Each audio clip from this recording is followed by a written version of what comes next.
Hoş gördük haberinizi. Bugün fevral ayının 15'i ve biz Logos Lab platformasından 13. videomuzun çəkilişinə başlayırıq və bu günləri biz müzakirə üçün Yahudilikdə və İslamda tək tanrını ifadə edən sözlərin etimologiyasını qısa şəkildə analiz etmək istəyirik. Təbii ki, əsas diqqət mərkəzində biz İslam dinini saxlayacağıq. Mövzuya giriş etməzdən əvvəl xüsusilə qeyd edilməsi lazım olan məqamlardan biri, yəni bu dinlərdə öz əksini tapan əsas anlayışlar, yəni açar anlayışların etimologiyasının analiz edilməsinin vacib olmasıdır. Yəni hər bir anlayış, yəni xüsusilə bu açar anlayışlar, yəni bunların yaranma mənşəyi, konnotasiyası, yəni məzmununa daxil olan əsas elementlər, eyni zamanda denotasiyası, yəni bu sözlər, anlayışlar vasitəsilə ifadə edilən çoxluqlar, predmetlər çoxluğunun xüsusilə analiz edilməsinə ehtiyac vardır.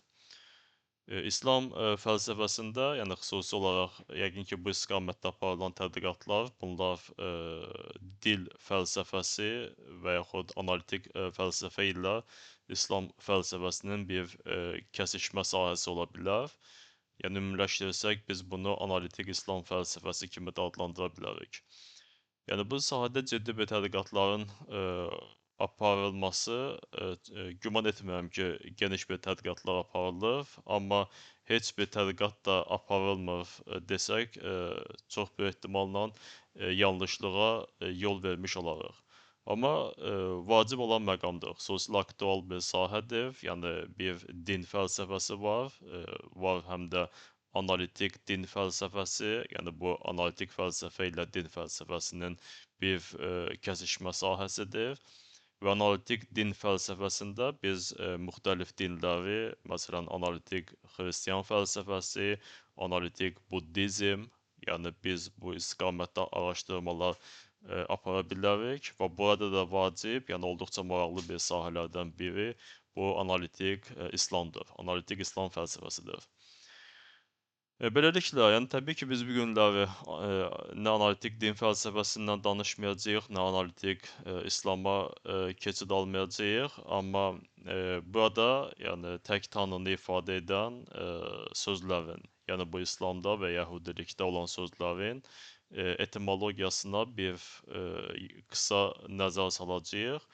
Yəni biz burada təbii ki, İslamdan başlasaq, yəni İslamda tək tanrını bildirən söz, anlayış bu Allah kəlməsidir və səhv etmirəmsə biz ərəb dilindən bu sözü birbaşa tərcümə etsək, yəni etimologiyasına baxsaq, bu iki sözün birləşməsindən ibarətdir, yəni əl və ilah. Ərəb dilində əl sözü, yəni ingilis dilində müəyyənlik bildirən z artikellı ilə oxşar bir funksiya daşıyır. Yəni təbii ki, mən ərəbşünas deyiləm, dilçi deyiləm, amma oxuyan zaman, mövzunu araşdıran zaman qarşıma çıxan məlumat bundan ibarət idi. Və məlum olduğu kimi ingilis dilində artikel əsasən ismin əlamətini özündə ifadə edir.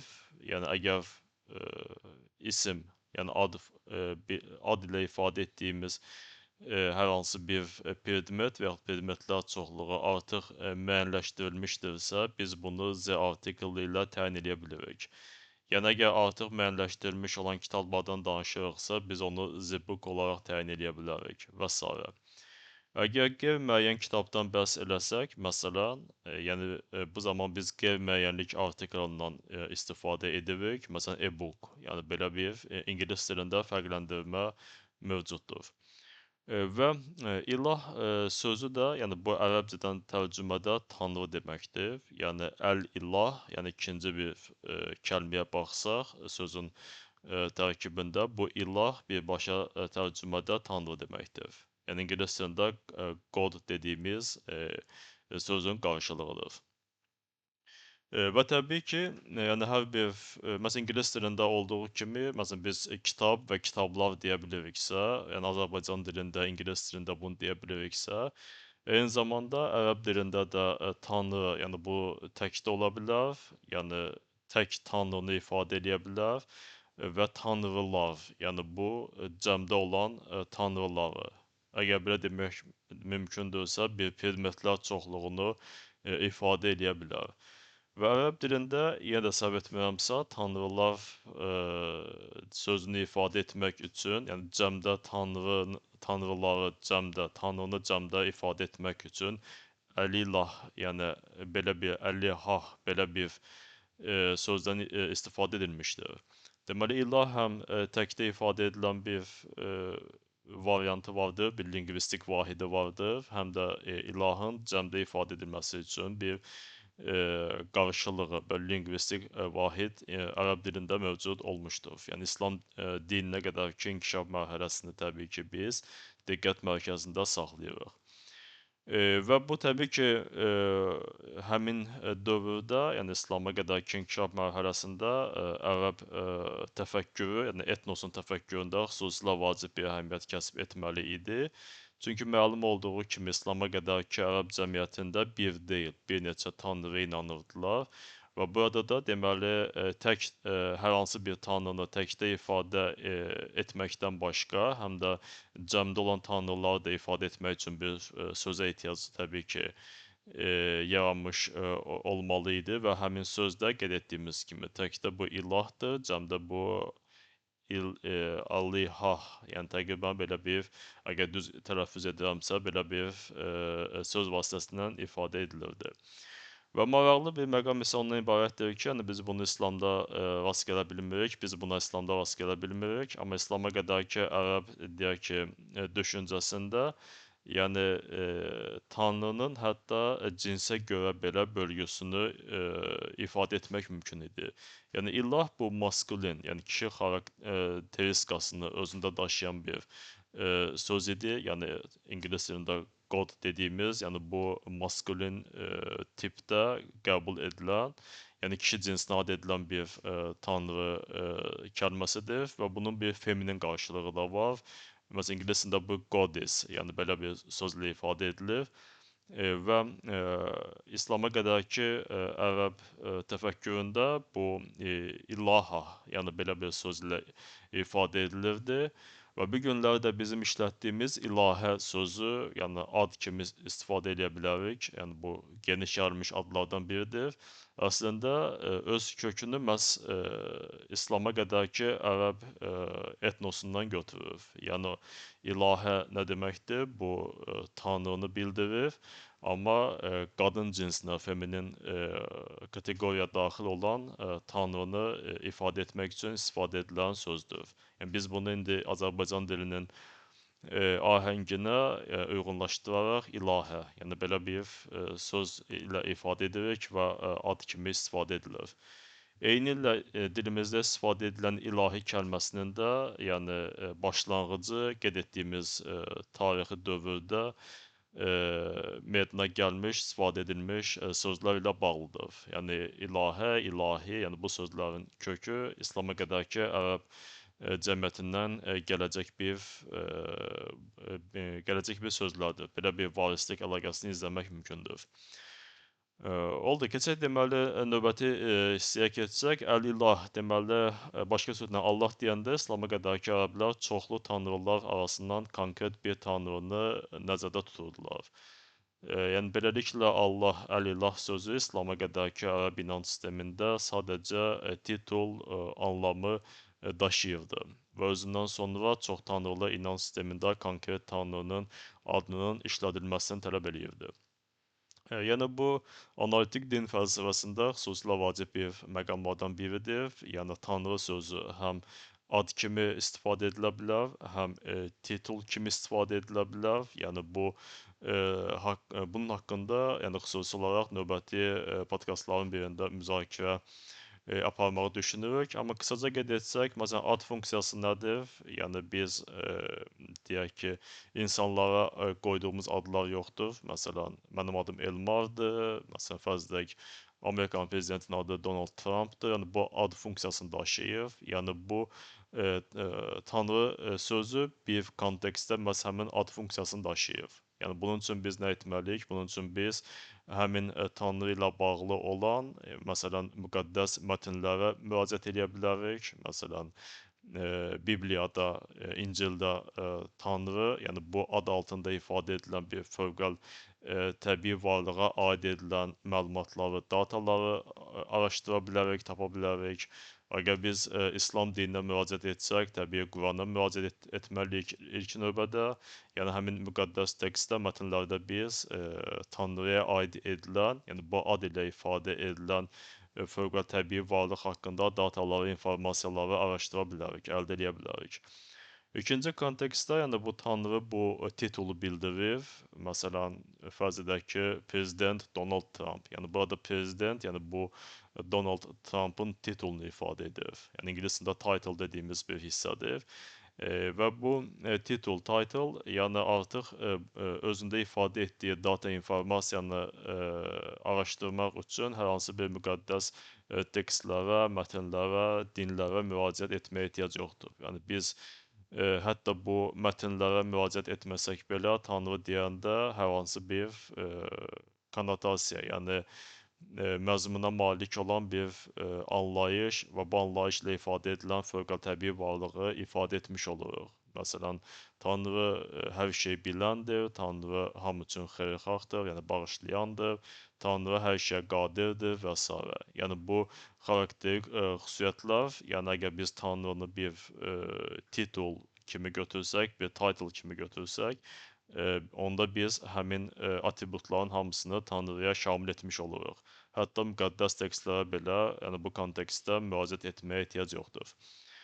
Yəni bu istiqamətdə fikirlərimizi növbəti müzakirələrimizdə genişləndirərik, amma hələlik mövzudan çox yayınmamaq üçün qeyd edək. Məsələn, biz əgər title kimi götürəriksə, deməli, Tanrını, deməli, Tanrıdan sonra hər hansı bir ad gəlməlidir. Məsələn, biz prezident sözünü, anlayışını bir titul kimi götürsək, prezidentdən sonra konkret kiminsə adını qoymalıyıq. Prezident X, məsələn, prezident Y, prezident Z və s.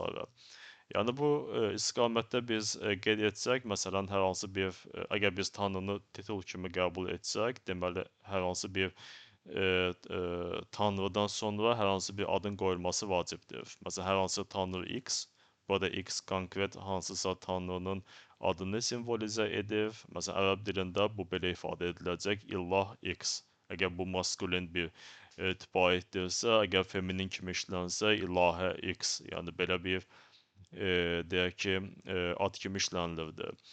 Yəni burada X yerinə, yəni İslama qədərki ərəb belə deyək, cəmiyyətində mövcud olan, yəni hər hansı bir tanrının adını daxil etmək mümkündür. Əgər səhv etmirəmsə, 360-a qədər müxtəlif tanrılara inanc sistemi mövcud olmuşdur. Amma onların arasında ən güclüsü Əl-İllah X hesab edilirdi, çünki əl sözü müəyyənlik bildirirdi. Yəni artıq Əl-İlah deyilən zaman konkret hansı tanrının hətta adı çəkilməsə belə nəzərdə tutulduğunu bütün ərəblər və yaxud orada hər hansı bir tayfa birliyi artıq anlayırdı. Və bu kontekstdə yeni bir xitab forması meydana çıxır. Yəni bu ən güclü tanrıya başqa xitab forması bu Rəbb X. Yəni Rəbb deyəcəyimiz, yəni bu hökmüdar, İngilis dilində Lord, Master, yəni bu sözlərin qarşılığı kimi istifadə edilir. Deməli, İslama qədərki ərəb qavrayışında, yəni Ərəb sözü həm də digər tanrıları idarə edən Əl-İlah tanrısını nəzərdə tuturdu. Yəni əgər biz tanrılar çoxluğunu bir iyerarxiya kimi qəbul etsək, yəni burada bir baş tanrı olmalıdır. Yəni adətən çox tanrılı bir inanc sistemində, politeistik bir sistemdə, yəni tanrılar arasındakı münasibətlər sistemi bu bərabər tərəfli, bərabər hüquqlu münasibətlər sistemi deyil. Yəni bu bir iyerarxiyadır, yəni baş tanrı var, yəni ondan bir pillə piramidanın daha nisbətən aşağı qatında daha güclü olan tanrılar qrupu var, onlardan daha aşağıda ikinci, üçüncü, dördüncü tərtibdən olan, deyək ki, qüvvətli tanrılar sistemi formalaşdırılırdı. Yəni, təbii ki, burada məsələn biz xristiyanlığa qədər ki, Yunan inanc sisteminə baxsaq, məsələn, burada baş tanrı Zevs hesab edilirdi. Yəni ildırım Allahı, yəni Zevs hesab edilirdi. Daha sonraki deyək ki, qatda bu Poseidon, dəniz tanrısı, Aid, ölülər, yəni yeraltı dünyanın tanrısı, yəni belə bir iyerarxiya üzrə, yəni dərəcələndirmə mövcud idi. Və İslama qədərki ərəb cəmiyyətində də belə bir dərəcələndirmə sistemini ifadə etmək üçün yəni baş tanrı, yəni Lord Master hesab edilən tanrı bu Əl-Rəbb kəlməsi ilə ifadə edilirdi. Yəni Rəbb deyəcəyimiz, yəni bu həm də digər tanrıları idarə edən bir Lord Master tanrı anlamını özündə daşıyırdı.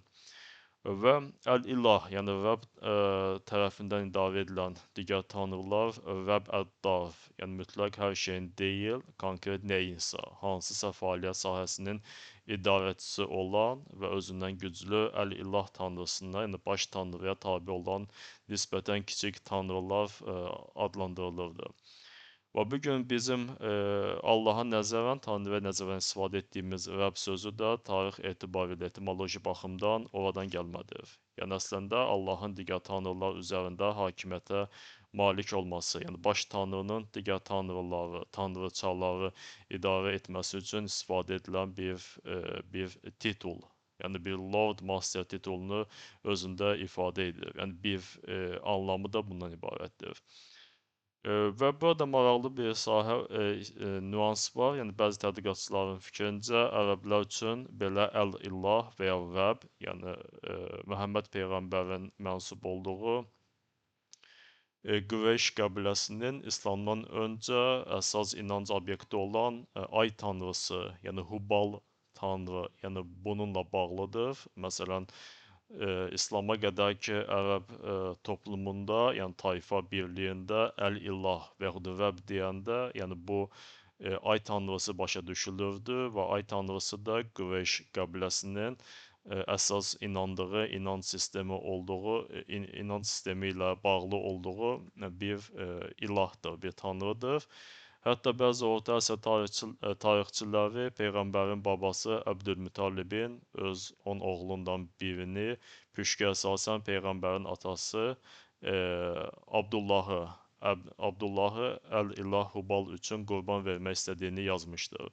Yəni bu çox güman ki, İslama qədərki mərhələdə tanrılara qurban kəsmə mərasimi ilə bağlı olmuşdur. Yəni bu yalnız ərəb toplumu üçün xarakterik deyil. Yəni demək olar ki, müəyyən bir inkişaf mərhələsində biz bunu bir çox tayfalarda, bir çox etnik birləşmələrdə, etnoslarda görə bilərik, müşahidə edə bilərik. Və bu qurban kəsmə, yəni bəzi Orta Asiya tarixçilərinin qeyd etdiyi kimi, yəni bu nə qədər düzgün, nə qədər yanlışdır, yəni araşdırma imkanım olmamışdır, amma bir məlumatdır sadəcə. Peyğəmbərin babası Əbdülmütallib də öz oğlundan birini məhz ay tanrısı Hubal üçün qurban kəsmək istəmişdir, belə bir niyyət olmuşdur və bu onun oğlundan biri məhz gələcək Peyğəmbərin atası olan Abdullah seçilmişdir.